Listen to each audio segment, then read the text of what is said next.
तो सलमान खान वाला एक केस आया था, आप लोग को पता है? काला हिरण या दूसरा हिरण हमारे नहीं माना जाता, नहीं मारने देते। उनका केस चल रहा है, माफी भी मांगी तो मानते नहीं। नहीं, इसमें समाज नहीं मानते। तो जब हम करेंगे तो पता लग ही जाएगा। सलमान खान का करेंगे, मारेंगे ही जाएंगे। टारगेट क्या है तुम्हारे? लक्ष्य तो सर सलमान खान मारना जी, और कोई लक्ष्य नहीं है। बहुत सारी चीजें थे, ट्रोलिंग, पब्लिक ह्यूमिलिएशन। आप लोगों को रुलाओगे तो वो आपको रुलाएगा।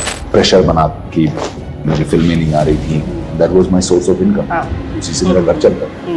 जब तक जिंदा रहूंगा सलमान भाई के साथ ही रहूंगा, मरते दम तक। वो कोई बाबा सिद्दीकी कोई सही आदमी थोड़ी नहीं था, उसके ऊपर मकोका का केस लगा हुआ है। बिश्नोई समाज दुनिया का इकलौता ऐसा समाज जो जानवरों से लेकर पेड़ पौधे सबके प्रति सहानुभूति रखता है, उनकी रक्षा करता है। ये दुनिया की पहली ऐसी कम्युनिटी है जहाँ एक पेड़ बचाने के लिए 300 लोगों के बलिदान का इतिहास रहा है। चिपको मूवमेंट भी इसी कम्युनिटी से इंस्पायर्ड थी। शहीद निहाल चंद बिश्नोई जो काला हिरण को बचाने के लिए खुद शहीद हो गए, जिन्हें सेना में ना होते हुए भी शौर्य चक्र जैसा इतना बड़ा सम्मान मिला। अनिल बिश्नोई जिन्होंने लाखों जानवरों को बचाया और आज भी पोचर्स के खिलाफ 200 केसेस लड़ रहे हैं। पीरा राम बिश्नोई एक मामूली से पंक्चर की दुकान चलाने वाला शख्स जिसने 2000 से ज्यादा जानवरों का रेस्क्यू किया। अब आप सोच रहे हो कि मैं बिश्नोई या विष्णुई यानी श्री हरि विष्णु के फॉलोअर्स की इस कम्युनिटी के बारे में आपको क्यों बता रहा हूँ, तो ये आपको अगले 10 सेकंड में मालूम पड़ेगा। वेल, आज इसी कम्युनिटी का एक शख्स इंडिया ही नहीं बल्कि कनाडा, नॉर्थ अमेरिका जैसे काफी सारे कंट्रीज में जेल में बैठे बैठे अपना सिंडिकेट चलाता है। पूरी इंडिया में उसके 700 लॉयल शूटर्स किसी को भी कभी भी टपकाने के लिए तैयार रहते। वो कॉन्ट्रैक्ट किलिंग, एक्सटॉर्शन, स्मगलिंग जैसे काम खुलेआम करता है, कोई उसका घंटा कुछ नहीं बिगाड़ पाता। अब तक आप समझ गए होंगे कि हम लॉरेंस बिश्नोई की बात कर रहे हैं, जिसे आज एक तरफ लोग सिस्टम का सताया हुआ मसीहा या हीरो बता रहे हैं। अगर खालिस्तानी किसी से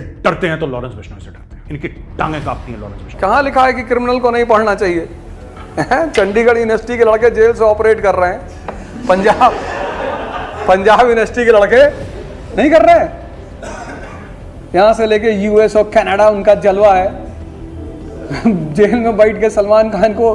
तो दूसरी तरफ कुछ नामचीन यूट्यूबर्स लॉरेंस बिश्नोई के लिए हिंदू डॉन जैसे शब्दों का इस्तेमाल कर रहे हैं। इसमें कोई सीक्रेट नहीं है कि लॉरेंस अपने आप को डी कंपनी का सक्सेसर मानता है और एक हिंदू डॉन के रूप में अपने आप को देखता है। बिश्नोई समाज के सिद्धांत या संस्कार कुछ इस तरह के हैं जिसमें हर जीव के प्रति दया, क्षमा, हरे वृक्ष ना कटवाना, नशे से दूर रहना जैसे 29 स्ट्रिंजेंट यानी कठोर सिद्धांत या संस्कार है, जैसे आप bisnoissamaj.com पर जाकर पढ़ सकते हो। फिर सवाल ये आता है कि इसी समाज से आने वाला लॉरेंस बिश्नोई इतना क्रूल, मर्सीलेस कैसे हो सकता है? आज सोशल मीडिया पर मीम्स चल रहे हैं कि टाइगर कब तक जिंदा है। लॉरेंस बिश्नोई पर एक वेब सीरीज तक बनने वाली। LLB की डिग्री ले चुका ये एजुकेटेड गैंगस्टर तिलक लगाता है, खुद को ब्रह्मचारी बताता है, नवरात्रों में 9 दिनों का मौन व्रत तक रखता है। सो आज के इस डिटेल एनालिसिस वाली वीडियो में हम जानेंगे लॉरेंस बिश्नोई का पूरा इतिहास और कैसे इतने कम एज में लॉरेंस बिश्नोई ने इतना बड़ा सिंडिकेट बना लिया। आज भी उनकी फैमिली को ईयरली बेसिस पर 30 to 40 लाख खर्च करने पड़ते हैं। एक्स रॉ एजेंट विकास यादव जिसे अमेरिका मोस्ट वांटेड घोषित कर चुका है, उनके तार लॉरेंस बिश्नोई से कैसे जुड़े और गार्ड्स के होते हुए भी बाबा सिद्दीकी पर हुए हमले में क्या लॉरेंस गैंग का हाथ है या इसके पीछे बहुत बड़ा वाला झोल है? बाबा सिद्दीकी का अंडरवर्ल्ड और बॉलीवुड स्टार से क्या कनेक्शन था और क्या है उनके 2000 करोड़ के स्कैम का पूरा सच? सलमान खान को मारना क्या लॉरेंस बिश्नोई का एक सच्चा मकसद है या खुद को एज अ अंडरवर्ल्ड का नया डॉन एस्टैब्लिश करना?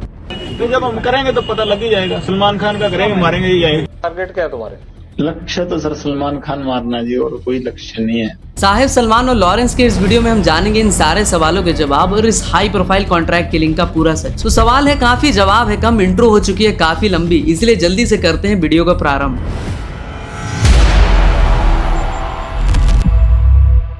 सो इस वीडियो को अभी हमने 4 पार्ट्स में सेग्रीगेट किया है। फर्स्ट, बिश्नोई एक गैंगस्टर है या फिर एक मसीहा? बाबा सिद्दीकी के असैसिनेशन में क्या सच में लॉरेंस गैंग का हाथ था या फिर इसके पीछे कोई और ही? लॉरेंस का सलमान से एवेंज एक दिखावा है या फिर कुछ और? Last and the least, Bishnoi syndicate in Canada. आज extortion, high profile contract killing के लिए जाने जाने वाले, जेल से पूरा सिंडिकेट ऑपरेट करने वाले 700 शार्प शूटर्स को अकेला कंट्रोल करने वाले लॉरेंस बिश्नोई, जिसकी वजह से इंडिया कनाडा के रिश्ते तक खराब हो गए। कनाडा पुलिस ने तो यहाँ तक एलिगेशन लगाया इंडियन गवर्नमेंट लॉरेंस बिश्नोई जैसे गैंगस्टर्स के साथ हाथ मिलाकर कनाडा में टारगेट किलिंग करवाती है और आतंक फैलाती है। एक्स रॉ ऑफिसर विकास यादव पर लॉरेंस गैंग से जुड़े होने की न्यूज सामने आती, जिन्हें अमेरिका की FBI जैसी एजेंसी मोस्ट वांटेड क्रिमिनल तक बता चुकी। लॉरेंस बिश्नोई को आज सिद्धू मूसेवाला, सुखदौल सिंह, सुखदेव सिंह गोमेडी, बाबा सिद्दीकी जैसे हाई प्रोफाइल असैसिनेशन का एक्यूज माना जा रहा है। वहीं दूसरी तरफ लॉरेंस गैंग रोज सैकड़ों यंगस्टर्स को अपने गैंग में भर्ती करवा रही है। यंगस्टर्स में लॉरेंस बिश्नोई एक रेबेल सिस्टम का मारा हुआ हिंदुत्व का रक्षक तक बन चुका है। देश आजाद के पहले एक भगत सिंह पंजाब में पैदा हुए थे और दूसरा भगत सिंह आजाद के बाद एक पैदा लिया है लॉरेंस बिश्नोई के नाम पे। चाहे जो भी हो, अगर वो सनातन प्रेमी है तो उसका साथ देना होगा। सो एक बिल्कुल ही सौम्य और सभ्य प्रकृति और जीव जंतुओं पर दया दिखाने वाले समाज से आने वाला लॉरेंस इतना बड़ा गैंगस्टर कैसे बना? असल में कौन है लॉरेंस बिश्नोई? चलिए पहले इस पर बात करते हैं। 12 फरवरी 1993 को बालकरण बरार एके लॉरेंस बिश्नोई का जन्म होता है पंजाब बॉर्डर के पास के प्रेजेंट धतरवाली विलेज, जहाँ इनके फादर साहब हरियाणा पुलिस में कांस्टेबल होते हैं। परिवार की स्थिति काफी अच्छी होती है, लेकिन कोई नहीं जानता था कि बालकरण एक दिन इंडिया का सबसे बड़ा गैंगस्टर बनेगा। अंग्रेजों की तरह गोरे होने की वजह से बालकरण को नया नाम मिलता है एज लॉरेंस। कन्वेंट स्कूल जाने वाले इस बच्चे का सपना हमेशा से एक बाहुबली या डॉन बनने का होता है। आगे चलकर ये डीएवी कॉलेज में दाखिला लेते हैं और घुसते ही इन्हें नशा चढ़ता है पॉलिटिक्स का, और ये स्टूडेंट पॉलिटिक्स में अपनी पकड़ बनाने के लिए कुछ भी करते हैं और स्टूडेंट यूनियन का प्रेसिडेंट बनने के लिए ईड़ी चोटी का बल लगाते हैं। लेकिन फिर भी जब जीत नहीं पाते तो दुनाली लेकर पहुंच जाते हैं कैंपस और जीते हुए राइवल कैंडिडेट को मार मार के उसके पैर तक तोड़ देते। भाई सत श्री अकाल। अपने ਵੱਡੇ ਭਰਾ यूनिवर्सिटी तो रोबिन बराड़, विक्की मिट्टू खेड़ा ਤੇ ਅਮਨਦੀਪ ਮੁਲਤਾਨੀ ਇੱਥੇ ਇਕੱਠੇ ਹੋਏ ਆ ਤੇ ਬਾਕੀ ਗੱਲ ਸੁਣੋ। रोबिन भाई खूबसूरत ਜਿਹੜੇ खूबसूरत ਕਾਲਜ ਦੇ ਵਿੱਚ ਕਿਸੇ ਮੇਨ ਮਕਸਦ ਲਈ ਰੱਖਿਆ ਸੀ। ਅੱਜ ਤੁਹਾਡੇ ਸਾਰਿਆਂ ਦੇ ਇਕੱਠ ਦੇ ਵਿੱਚ ਅਸੀਂ ਆਪਣੇ ਛੋਟੇ ਭਰਾ ਨੂੰ ਜ਼ਿੰਮੇਵਾਰੀ ਦੇਣ ਆਏ ਆ। ਕਾਲਜ ਦਾ ਪ੍ਰਧਾਨ ਅਨਾਉਂਸ ਕਰਨ ਆਏ ਆ ਸੋਪੂ ਪਾਰਟੀ ਵੱਲੋਂ। ਆਪਣੀ ਅੰਡਰਸਟੈਂਡਿੰਗ ਕਰਕੇ ਸਾਰੇ ਹੀ ਭਰਾਵਾਂ ਨੇ ਫੈਸਲਾ ਕੀਤਾ ਕਿ ਇਸ ਸਾਲ ਆਪਾਂ ਲੌਰੈਂਸ ਬਿਸ਼ਨੋਈ ਨੂੰ ਸੋਪੂ ਪਾਰਟੀ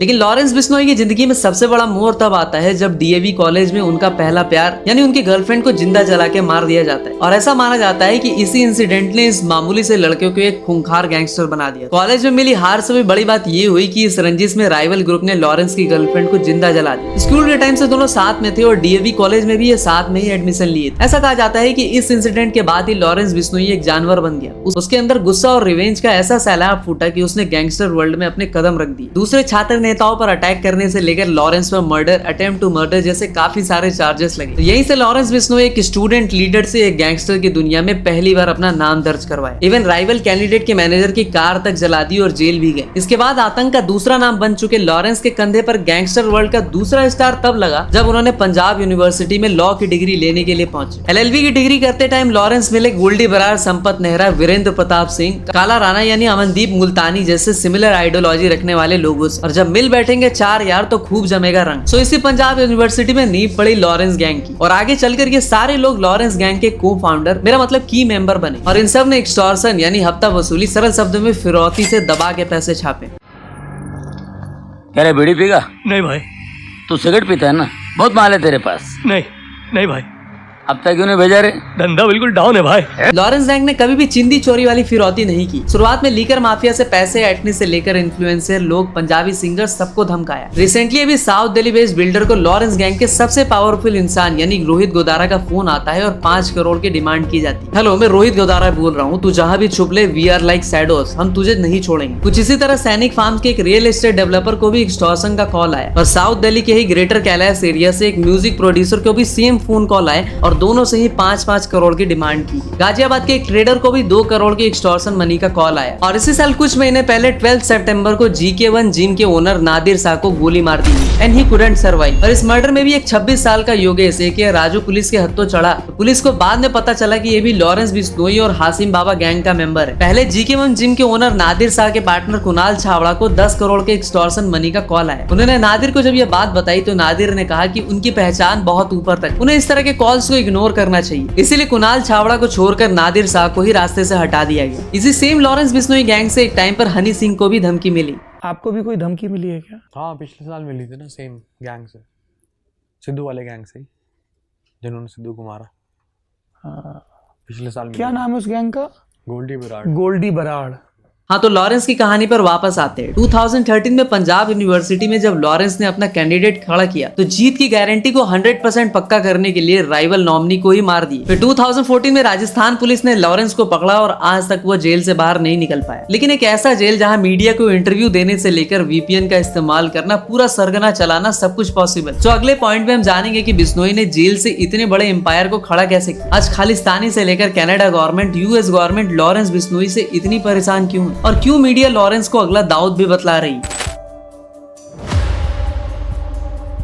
2014 में जेल जाने के बाद लॉरेंस बिश्नोई ने फिर मुड़ के वापस कभी नहीं देखा। चंडीगढ़ के ट्रिब्यून न्यूज़पेपर के डिप्यूटी एडिटर जुपिंदरजीत सिंह कहते हैं कि लॉरेंस को जहाँ एक नॉर्मल वार्ड में रखा जाना था, तो उल्टा वो जेल में खुलेआम बड़े बड़े खूंखार गैंगस्टर टेररिस्ट से मिलता, अपने कनेक्शंस बनाता। उसने शुरू से ही क्राइम की दुनिया में सबसे अलग और सबसे बड़ा ख्वाब देखा। एनडीटीवी के इंटरव्यू में भी जुपिंदरजीत सिंह कहते हैं कि पंजाब हरियाणा के गैंगस्टर्स पैसे के पीछे नहीं भागते, बल्कि उनको चाहिए होता है फेम और एक बहुत बड़ा नाम। लॉरेंस बिश्नोई खुद एक ऐसे परिवार से आता है जहाँ उनके खुद के 110 एकड़ के एग्रीकल्चरल लैंड। इन गैंगस्टर्स को पता होता है कि ये फेम और नाम ही लोगों में डर का माहौल बनाए रखती है। लॉरेंस के क्राइम करने का अंदाज काफी अनूठा था। वो अपने हर एक क्राइम के बारे में सोशल मीडिया पर पोस्ट करता, इसलिए उसके गैंग में उसके जैसे आइडियोलॉजी रखने वाले यंगस्टर्स उससे इजीली जुड़ जाते। रियल लाइफ में सलमान खान हो या फिर रॉकी भाई का स्वैग, या फिर रियल लाइफ में कोई बाहुबली, यूथ उस पावर पैसे की तरफ हमेशा से अट्रैक्ट हुई। और यहाँ मेरा यूथ से मतलब है 16 से 25 एज ब्रैकेट के लॉन्डोस। और पंजाब हरियाणा के इधर आज भी गानों में गन कल्चर, बाहुबली वाला स्वैग भर भर के दिखाया जाता है। एक परिपक्व गैंगस्टर बनने के बाद 2015 में लॉरेंस ने जेल से भागने की भी कोशिश की। 8 यंगस्टर्स ने लॉरेंस बिश्नोई को मोहाली जेल से फरार होने में मदद की। उस टाइम तक लॉरेंस के ऊपर बस आईपीसी की 3-4 सेक्शन ही लगे हुए थे, लेकिन जल्द ही लॉरेंस बिश्नोई पुलिस की हद तो चढ़ जाता है। इसके बाद जेल में रहकर ही एक्सटॉर्शन, कॉन्ट्रैक्ट किलिंग जैसे काफी सारे क्राइम में इन्वॉल्व होने की वजह से लॉरेंस को 2015 से आज तक पंजाब, हरियाणा, गुजरात, दिल्ली काफी सारे जेल में ट्रांसफर किया जाता है। और फिलहाल वो गुजरात के साबरमती जेल में। कई सारे एक्सपर्ट्स मानते हैं कि इस जेल टू जेल मूवमेंट की वजह से ही लॉरेंस बिश्नोई की रैपिड नेटवर्क ग्रोथ हो पाई और वो इतना बड़ा सिंडिकेट क्रिएट कर पाए। और यही उसने काला जेठरी जैसे गैंग से भी सिंडिकेट किया। जहाँ दूसरे गैंगस्टर्स एक रीजन या एक स्टेट तक कन्फाइंड होते हैं, वहीं लॉरेंस ने हमेशा कहा कि उसे कुछ बड़ा करना है। अब जेल से लॉरेंस बिश्नोई अपने सिंडिकेट को कैसे ऑपरेट करता है, ये जानकर आपके होश उड़ जाएंगे। देखो 2018 से पहले लॉरेंस को बहुत कम ही लोग जानते थे, लेकिन जब लॉरेंस ने पहली बार सलमान को धमकी दी, तब जाकर वो हेडलाइंस में आया। और उस टाइम पर मीडिया और सोशल मीडिया पर भी इसे काफी हल्के में लिया गया। 2022 में सिद्धू मूसेवाला जैसी हाई प्रोफाइल किलिंग के बाद लॉरेंस बिश्नोई गैंग को पूरी इंडिया की पब्लिक ने पहली बार ठीक से जाना। नेशनल इन्वेस्टिगेशन एजेंसी यानी NIA ने मार्च 2023 में एक 128 पेजेस की चार्जशीट निकाली और NIA ने एक्सेप्ट किया कि लॉरेंस बिश्नोई के बारे में उन्होंने जितना सोचा था वो उससे काफी आगे। इस गैंग के रेवेन्यू सोर्सेज की बात करें तो मेजर रेवेन्यू एक्सटॉर्शन यानी फिरौती, आर्म्स ट्रैफिकिंग, सुपारी लेने यानी मर्डर से आता है। लीकर माफिया, ये लोग हाई प्रोफाइल टारगेट्स को पकड़ते हैं और उनसे पैसे मांगते। और जैसे मिर्जापुर सीरीज में कालीन भैया ने कहा था कि डर की यही दिक्कत है कि वो कभी भी खत्म हो सकती है। कालीन भैया, इज्जत करते हैं लोग आपकी, मिर्जापुर में ही नहीं पूरे पूर्वांचल में। अरे मकबूल, इज्जत नहीं करते हैं, डरते हैं सब। और डर की यही दिक्कत है कि कभी भी खत्म हो सकता है। और इसीलिए सुपारी लेना is mandatory in gangster world. Contract killing से 2 फायदे होते हैं। एक तो कॉन्ट्रैक्ट किलिंग के पैसे मिलते हैं, दूसरा इससे दबदबा और बढ़ता है। और अगली बार जब किसी फिरौती के लिए किसी को लॉरेंस गैंग से फोन आता है तो सामने वाले की पेंट गीली हो जाती है और हार्ट बीट ट्रैक्टर इंजन की तरह धड़कने लगता है और वो इजिली एक्सटॉर्शन मनी देने के लिए तैयार हो जाता है। लॉरेंस की गैंग एक प्योर कॉर्पोरेट या दाऊद की डी कंपनी की तरह काम करती है। और आज इस गैंग में 700 शार्प शूटर्स है, जिसमें 300 तो सिर्फ पंजाब से आते हैं। इनके पास शार्प शूटर्स के अलावा दूसरी टीम्स भी है, जैसे logistics, legal and information gathering etc. और इन सब का अपना अलग अलग काम है और हर असैसिनेशन या मर्डर का तरीका पुराने से अलग होता है। और ये सब कुछ लॉरेंस जेल की सलाखों के पीछे बैठ के करता है। पूरा काम एनोनिमिटी यानी पहचान छुपा के की जाती है। इवन कई बार जब लॉरेंस गैंग के मेंबर्स एक दूसरे से डील करते हैं तो उन्हें खुद ही नहीं पता होता है कि वो एक ही गैंग के मेंबर। इवन शूटर्स तक को नहीं पता होता है कि वो किसके लिए काम कर रहे हैं, उनका अगला स्टेप क्या होगा, या फिर वो जिसको टपकाने जा रहे हैं वो कितना बड़ा आदमी। तो आगे देखा जाए टारगेट में कौन होगा? अगला निशाना तो देखो, हम तो जा रहे हैं जेल, अब पता नहीं कौन क्या कर रहा है और कैसा क्या होगा, इस बारे में मुझे जानकारी नहीं है। कॉन्ट्रैक्ट किलिंग कराने के लिए लॉरेंस गैंग उस एरिया के लोकल गैंग से डील करती है। वहाँ से एक शूटर को रेडी किया जाता है जो कि अक्सर एक गरीब परिवार से ही आता है। ये लोग पैसे के लालच में ऐसा करते हैं और बस काम हो जाता है। इन यूथ को कनाडा और USA जाने के सपने दिखाए जाते हैं, जिससे इजीली उन्हें परसुएट कर लिया जाता है। और लॉरेंस बिश्नोई खुद शहीद भगत सिंह की टी-शर्ट पहनता है, सरफरोशी की बातें करता है। सरफरोशी की तमन्ना अब हमारे दिल में है, देखना है जोर कितना बाजुए कातिल में है। ये बागी रेबल वाला अवतार यंगस्टर्स को अपनी ओर बहुत ही तेजी से आकर्षित करती है। काम को इस तरह से अंजाम दिया जाता है कि सामने वाले को कुछ पता ही नहीं होता। जैसे मुनव्वर फारूकी, जिसने स्टैंड अप कॉमेडी का लेवल बहुत ही नीचे गिराकर हिंदू गॉड्स का अपमान किया था। अब भाई स्टैंड अप कॉमेडी किसे कहते हैं, कभी यूट्यूब पर रवि गुप्ता सर्च कर लेना। अभी रिसेंटली मुनव्वर को उड़ाने के लिए उसके शो में लॉरेंस के शूटर्स मौजूद थे। इवन वो जिस फ्लाइट से आ रहा था वहां भी शूटर्स मौजूद थे। वो बस एक मौके की तलाश में थे, लेकिन उसे बचा लिया गया। प्रोफेशनल शूटर्स को ये लोग 50,000 से लेकर 2 लाख तक ऑफर करते हैं। इस गैंग के की मेंबर्स या हायरार्की की बात करें तो गैंग लीडर है लॉरेंस बिश्नोई। दूसरे नंबर पर आता है अनमोल बिश्नोई, जो कि लॉरेंस बिश्नोई का छोटा भाई है। वो भी एक की मेंबर है और ये अमेरिका से सारी चीजें ऑपरेट करता है। और अभी रिसेंटली अप्रैल 2024 में सलमान के घर पर हुए अटैक का मास्टरमाइंड भी अनमोल बिश्नोई ही था। इसके बाद आता है रोहित गोदारा। अगेन ये भी अमेरिका से ऑपरेट करता है और 2023 में इसने ऑन कैमरा करनी सेना चीफ सुखदेव सिंह गोमेडी के मर्डर की रिस्पॉन्सिबिलिटी ली थी। और इस राइवलरी की वजह से ही करनी सेना के राष्ट्रीय अध्यक्ष राज शेखावत ने लॉरेंस बिश्नोई का एनकाउंटर करने वालों को 1,11,11,111 रुपए देने की बात कही। लॉरेंस गैंग में सबसे डेंजरस, इवन लॉरेंस से भी खूंखार है इस गैंग का कमांडर सतिंदरजीत सिंह बरार एके गोल्डी बरार, जो कि फिलहाल अमेरिका में है। गोल्डी बरार ने कनाडा गवर्नमेंट की नाक में दम कर दिया था और इसके ऊपर कनाडा गवर्नमेंट ने 1.5 INR की टिप ऑफ भी अनाउंस की। जेल से अपना पूरा सरगना चलाने के लिए लॉरेंस हाईटेक गैजेट्स और टेक्नोलॉजी का भरपूर इस्तेमाल करता है, और वो भी अंडा सेल में, जो कि एक हाई सिक्योरिटी प्रिजन होती है, specially design for terrorist and most ferocious gangsters. चोरी किए हुए mobile phone, high end VPN use करके ये लोग आइडेंटिटी छुपा लेते हैं, जिससे पुलिस इन्हें ट्रेस ना कर पाए। इसके अलावा टेलीग्राम, सिग्नल जैसी सोशल मीडिया प्लेटफॉर्म का यूज किया जाता है और इसीलिए यूरोपियन कंट्री बार बार कह रही है कि इन एप्लीकेशंस को जल्द से जल्द बैन कर दिया जाए। जेल में बैठकर भी लॉरेंस अदर गैंग लीडर्स को साथ में लाने की कोशिश करता है, जिससे उसका चैनल और स्ट्रॉन्ग हो, पावर बढ़े और लोग उसके लिए लॉयल रहे। अभी रिसेंटली लॉरेंस की इस ऑन गोइंग कंट्रोवर्सी में सबसे पहले बिहार से MP राजेश रंजन एक पप्पू यादव कूद गए और कह दिए कि 24 घंटे दे दो, पूरा लॉरेंस गैंग मिटा दूंगा। मतलब अपनी NIA ED वगैरह तो सालों से झक मार रही है। कोई बात नहीं, हम तो ये है, दोबारा ट्राई करेंगे। पप्पू यादव को जब समझ में आया कि उन्होंने गलत बिल में हाथ दे दिया है, तो वो दूसरी बार काफी डरे सहमे से दिखाई दी। यादव जी, आपने लॉरेंस बिश्नोई को नहीं, ये सब बात मैंने पहले मना कर दिया था, बात नहीं पूछेंगे। आप ज्यादा तेज मत बनिए, मैंने आपको पहले आते कह दिया था, इस सब सवाल नहीं होगा। बस हवा निकल गई। पप्पू यादव की तरह ही नदीम खान, जो कि भड़काऊ बातें बोलने के लिए फेमस है, उनकी भी ट्विटर पे बिफोर एंड आफ्टर वाली वीडियो खूब वायरल हो रही है। लॉरेंस बिश्नोई डरते होंगे तुझसे, लेकिन सच्चा मुसलमान तुझसे डरेगा नहीं, क्योंकि सच्चा मुसलमान अल्लाह का खौफ खाता है। तू ललकार मत, बार बार ललकार मत। तू बहुत अच्छी सोच रखता है लॉरेंस, तेरी रिस्पेक्ट करता हूँ।